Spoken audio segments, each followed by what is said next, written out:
Kuzampo and welcome to this week's edition of Bhutan This Week. I'm Kezawangmo. Our top stories this week. His Majesty the King graces inauguration of Kurizam Gyalpushing Highway built under Desung National Service Road project. ECB to reduce polling stations as one of the cost-cutting measures for NC elections scheduled early next year.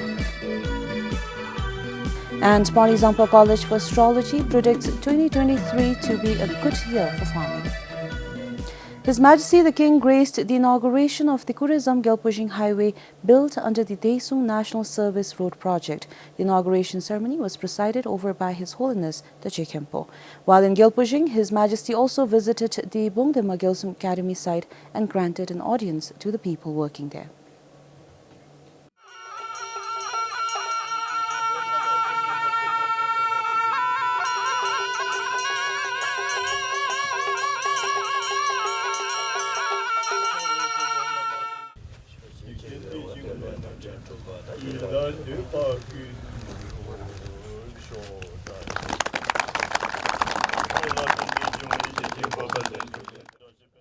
The road was widened and improved to a higher standard with the aim to pilot quality road construction, develop best practices that can be disseminated in the industry, and to develop a critical mass of the necessary skills, processes, and practices in this critical area of nation building. This pioneering road project was undertaken by Desung in partnership with the Ministry of Works and Human Settlements, following the highly successful water projects implemented by Desups across 20 Dzongkhuks over the past years.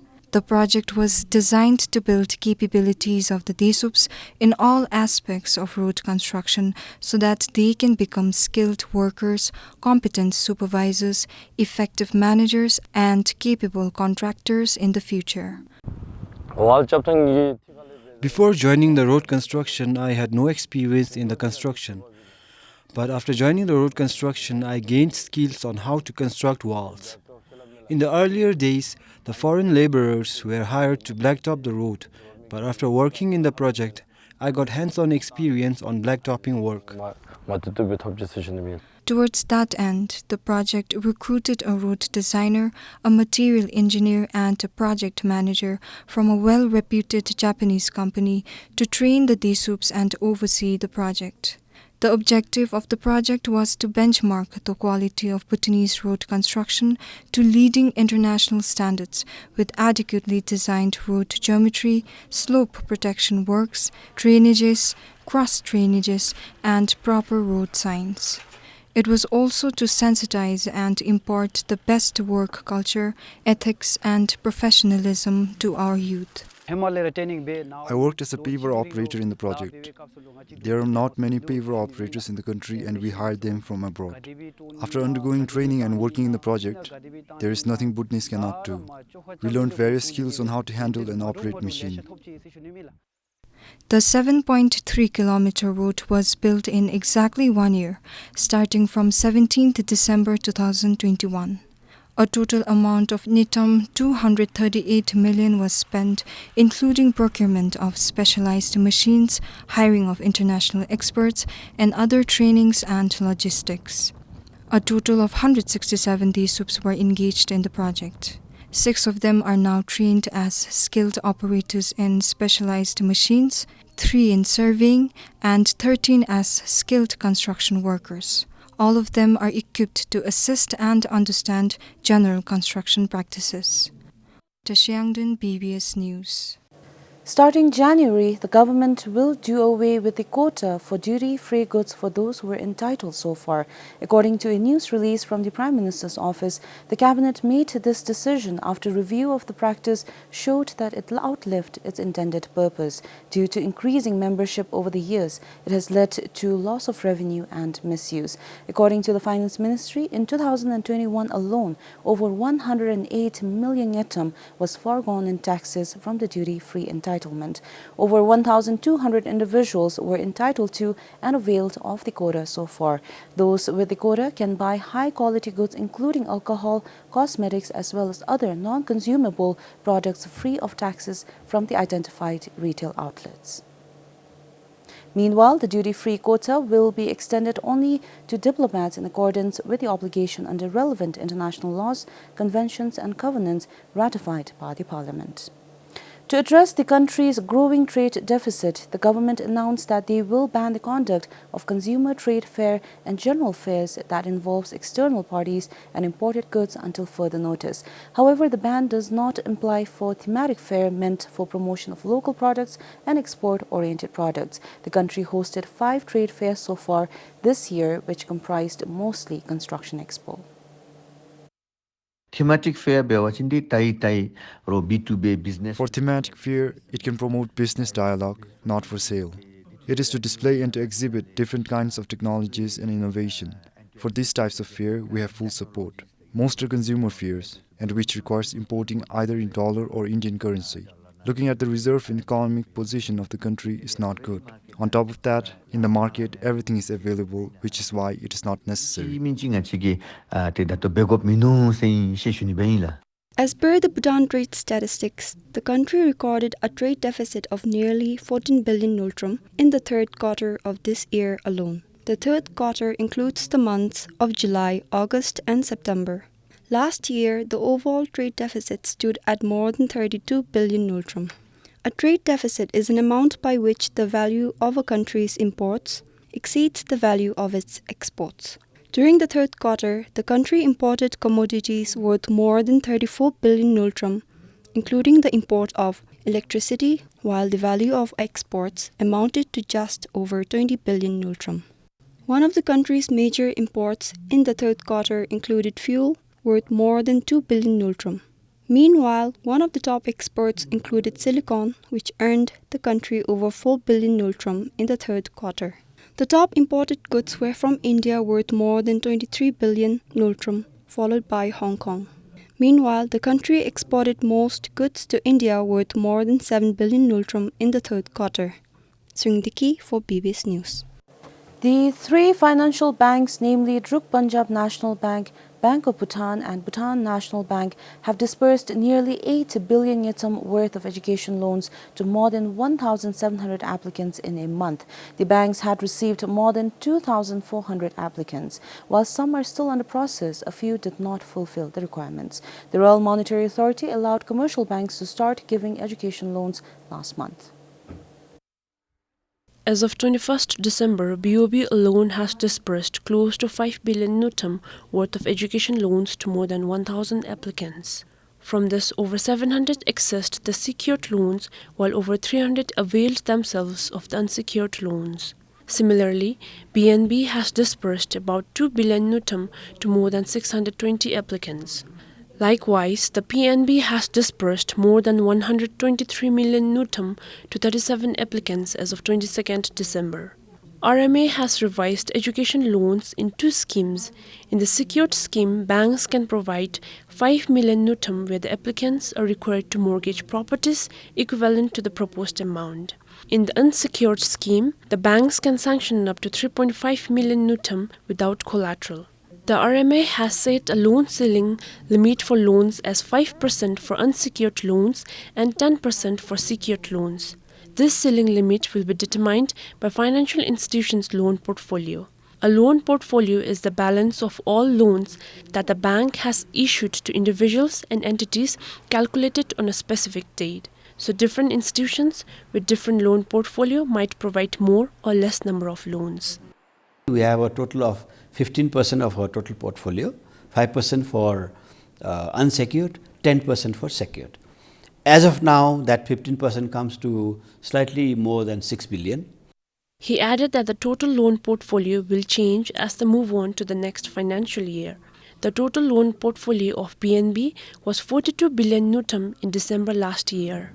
And as of December this year, the bank expects it to touch 50 billion nutum, inclusive of the 2 billion nutum already disbursed as special education and other loans. So 50 billion ki 15% comes to quite a huge amount. And considering that 15% and the 2 billion that we have disbursed already, we still have a leeway to sanction and release close to slightly more than 4 billions. He added that the bank will be able to provide loans to at least 1,000 people before reaching the 15% limit set by the RMA. I don't see that we'll touch that limit anytime soon. There are some applicants who have taken a loan right in the beginning of November when we started the loan, and those people might consider closing their loan accounts by February, March, April, at least by next year, because by then they would have reached Australia and started earning themselves, so they'll probably close it. And as people go on closing their loan accounts, the limit that we can provide goes on increasing. In the meantime, BNB has opened a dedicated branch office exclusively for special education loans in the capital, whereas for BOB, applicants availing themselves of the education loan have to visit the head office. Devika Pradhan, BBS News. The bank loans for the 31 taxi drivers wanting to procure electric vehicles under the EV project have finally been approved. Their loans had been rejected earlier due to high non-performing loans resulting from loan non-payment by the previous EV purchasers. The issue was resolved after the Bhutan Taxi Association cleared a portion of the due amount and brought down the NPL. The loans for the 31 cabbies have been approved after the Taxi Association paid more than 500,000 ngitom to the Bank of Bhutan. This brought down the bank's NPL from 4.4 to 2.4%. The taxi drivers, most of whom already sold their old taxis, were unable to take ownership of the EVs without the loans. The BOB is the authorized bank to provide loans under the government's electric vehicle project and had set the NPL threshold at 3%. According to the Bhutan Taxi Association, the money was paid from the association funds. We paid the unpaid amount of 5 drivers. That reduced the NPL threshold to 2, and like before, the loans will be granted for them.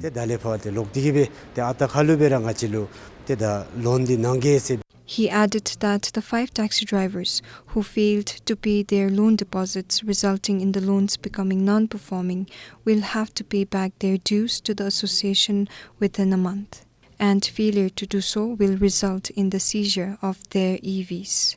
This, the association said, is as per the terms of an agreement signed between them and the 5 individuals. To avoid similar problems in future, an amended Memorandum of Understanding was also signed between the association, the BOB and the EV project today. As per the new MOU, an EV owner will be issued a reminder when their loan payments exceed 1 month and the EV seized if it exceeds 2 months. The vehicle will then be given to another applicant. This, they said, will avoid or keep the NPL below the threshold. With this, there will be 261 electric vehicles that will replace fossil fuel cabs in the country. The electric vehicle project said the remaining 39 EVs will also be brought in soon. The Bank of Bhutan were not available for comment. The government started the EV project in 2018, aiming to replace 300 fossil fuel cabs with EVs and promised to provide taxi drivers with a 20% subsidy along with a 70% collateral free bank loan. For Changadawa, Tashiangdan, BBS News. The Election Commission of Bhutan will reduce the number of polling stations for the National Council election scheduled early next year. Of 866 polling stations, 44 will be removed. This, the Commission says, is one of the cost-cutting measures. Given the enhanced road access and improved network connectivity in the country, the ECB carried out a review of reducing the number of polling stations. According to the Commission, the reduction in the number of polling stations will not compromise the services. All eligible voters are urged to check and confirm the location of their polling stations and census status by visiting the Commission's website and by contacting their respective district election offices. In addition, all voters who have either lost their citizenship identity cards or have not processed and obtained them to process new ones immediately so as to avoid inconveniences. Likewise, those with expired CID cards must apply for new cards at the earliest. The Commission notifies that in the event of any religious or social events from February to May next year, it should either be preponed or deferred except for the annual Dzongkhag Thechus. Meanwhile, the familiarization tour of the political parties and candidates will be allowed until the 31st of January next year. The tenure of the current National Council members will end on 9th May next year. According to the National Council, since the NC is a continuous house, it does not have an interim period after its dissolution. This means that the new members of the house will have to take over office from the next day. Kyalzam Choden, BBS News. The Mandechu Hydroelectric Power Project Authority has handed over the 720-megawatt Mandechu Hydropower Project to the Duke Green Power Corporation. The official handing over ceremony was held on 27th December in Thimphu in the presence of Economic Affairs Minister Loknath Sharma and Ambassador of India to Bhutan, Sudhakar Dalila. A handing over document was signed between the managing directors of MHPA and DGPC.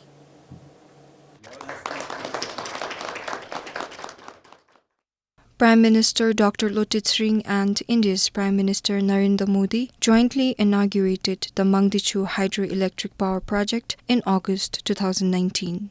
The commissioning of the project has increased Bhutan's electrical power generation capacity by 44% to over 2,300 megawatts. Since its commissioning, the project has produced more than 9.5 billion units of electricity and generated revenue of 36 billion ngitam.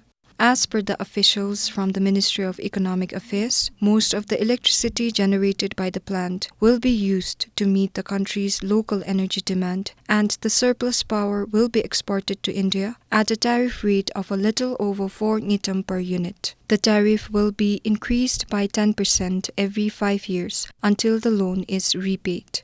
They said that from the annual revenue, around 8.5 billion ngitam will go to the government's coffer and around 5 billion ngitam will be used to repay the loan for 17 years from the day of commissioning. The government took a loan of 47 billion ngitam from India while constructing the project. The plant is expected to generate 3 billion units of electricity and revenue of 12 billion ngitam annually. Besides, it will reduce greenhouse gas emissions by about 2.4 million tons every year. The Mangdechu Hydropower Project also received Brunel Medal from the Institute of Civil Engineers based in London in 2020 in recognition of its excellence in civil engineering and the project's social and environmental credentials. For Changadawa, Tashiangden, BBS News. The Health Ministry's Electronic Patient Information System, or EPIS, has been successfully piloted at the National Referral Hospital in Thimphu. The EPIS is an integrated system aimed at enhancing the country's health service by digitizing the health system. About 28% of the project has been achieved so far. More than 250 patients were registered during the 3-day trial conducted about a week ago at the outpatient department of the Jigme Dorje Wangchuk National Referral Hospital in Thimphu. Besides some operational challenges due to the staff being introduced to a new system, health officials claim the trial to be a success. The Electronic Patient Information System, or EPIS, will not only enhance record keeping but also reduce the use of prescription papers and enhance service delivery. Once we have the electronic patient information system, you will be given the name of the doctor, at what time you will see, who will be there. Will all be in the system. So you need not carry an exercise book and worry about who saw my last handwriting read. So every test that you have done in your life will be in the system. So it will also improve medical record keeping. According to the Health Ministry, the EPIS is a huge system with more than 20 complex modules or unit. Currently, the desk and pharmacy modules are completed, while the laboratory and radiology modules are also being finalized. Right now, I think the biggest challenge we see is health worker receptiveness. It might, for the initial phase, it might cause some delay because you have to register everything available at the computer na. And now everything has to go in the system. So we anticipate that there will be some delay in patient gi queue nalula. Second, of course, the doctors willing to do this. So Datodi, as of now, the buy-in is quite good because the system is quite easy to use. The project is a part of the Digital Drukgyal flagship program. It is expected to be complete by May next year. Kinzang Hadin, PBS News. Wearing of face masks is now mandatory for all individuals entering and exiting the pedestrian terminal in Phintsiling. While some applauded the move, the decision, which many claimed sudden and unexpected, has also left a few residents worried. The new rule was implemented on 23rd December.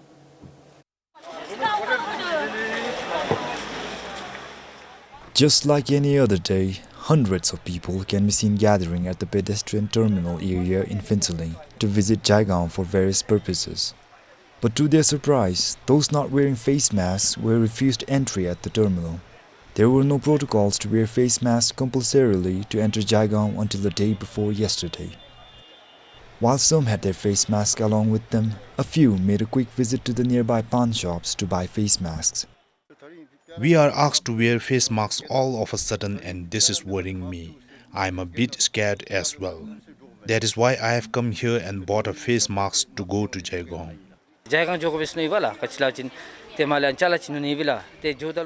I wanted to go to Jaigaon to buy some stuff, but as soon as I reached the pedestrian terminal, I was asked to wear a mask. I'm worried that a new variant of COVID-19 has reached Jaigaon. I bought a mouth cover, but I'm now hesitant to visit Jaigaon.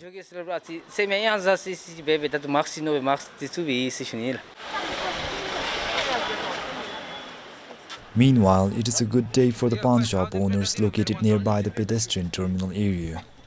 Most of them saw a good number of customers rushing to their shops just to buy the otherwise forgotten face masks. Usually not many people come here to buy mouth covers. We open a packet of face masks and hang it here for sale, but we can only sell half of them. But today there were a lot of people coming to buy mouth covers in the early morning. So far I've sold about 6 packets of face masks. As per the officials on duty, the move is a precautionary measure given the rising cases in China, mainly driven by the new variant of coronavirus, which has also been detected in India too. However, for now, there has been no official circular or notification reinstating the need for mandatory wearing of face masks for anyone. A minimum of 5,000 to 6,000 people, both from Bhutan and India, cross the pedestrian terminal every day. The number further increases during the weekends and holidays. For Pasang Doji in Phintsiling, this is Karmasumdin Wangda, BBS News. Law enforcement officials, prosecutors and judicial officials are now expected to identify and render fair justice for cases related to trafficking in persons. The third and final phase of the training on trafficking in persons for judicial officials concluded in Phintsiling on 24th December. The training was conducted by the Department of Law and Order in collaboration with the Bhutan National Legal Institute with support from the United Nations Office on Drugs and Crime. Lack of appropriate and adequate legal tools, awareness and professional capacity has always been a major challenge for judicial officials, especially while dealing with cases related to trafficking in persons. But not anymore, as the 2-day training aimed to enhance the skills to adequately detect trafficking cases, identify trafficking victims, and implement anti-trafficking legislation in line with national laws. We have done with the police, and we have done with the judges 2 phases in the past, and now we're into the 3rd phase of this judges training. And we have already done with the Office of the Attorney General. So which means when these 3 institutions have the understanding level at quite a same level, then that's when we will be able to deal with this issue in a more effective and meaningful manner. With this, besides training most of the police officials, The program has so far trained about 98% of the OAG officials and all judges from across the country. Besides such training, the Department of Law and Order, with support from the United Nations Office on Drugs and Crime, has covered all 20 districts, sensitizing and providing training to students, trainees, local leaders, Renew volunteers, health workers, bench clerks, school counselors, and various business community members.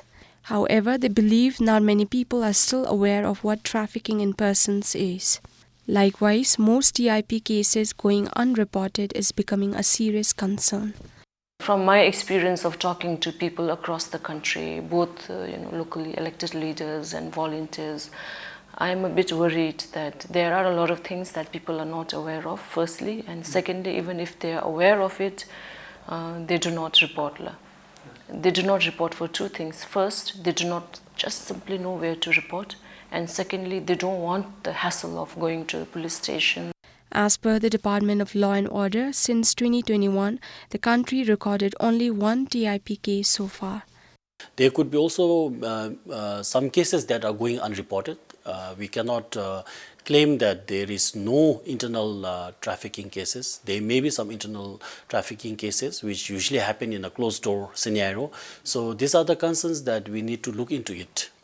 Since 2007, Bhutan has recorded 14 TIP cases so far, of which 10 were convicted under trafficking cases. And with the country repatriating 200 Bhutanese women from Iraq and Oman since 2020, 24 TIP-related cases are still under prosecution. For Pasang Doji in Phuntsholing, Khalzang Choden, BBS News. The new year has been predicted to be a good year for farming. According to the Parizampa College for Astrology, the water female rabbit here will receive plenty of rainfall across the country, but the college says there are risks of flash floods in high altitude areas. The new year has already started according to the Bhutanese calendar. Saturday was the first day of the Bhutanese New Year. As per the College for Astrology, there will be some global crisis this year. In general, crop production will be good this year. Likewise, the trees and flowers will also grow well. But the world, including our country, will face an economic crisis because of the world policy. He added that to prevent such problems, several prayers need to be conducted. In general, we will face water-related problems, and to prevent this, we have to please our local deities and other deities. We have to pray to Jabrungaung Namgyal and chant the Jikten Nongchu prayer. Likewise, if people in different areas can pray on their own, it will minimize the risk. While carrying out any endeavor, he said it will be lucky to start the work with someone born in the male snake year, whose age will be either 59, 35 or 11, and whose both parents are alive. And those born in the pig, sheep, bird and rabbit years need to be careful, as it is an unlucky year for them. Meanwhile, this year's inauspicious months fall on the 3rd and 9th months of the Bhutanese calendar. For Kalmawandi, Khalzang Choden, BBS News. And with this, we have come to the end of our Bhutan This Week edition. We wish you a happy new year. Stay warm, stay safe, and thank you for watching. Goodbye.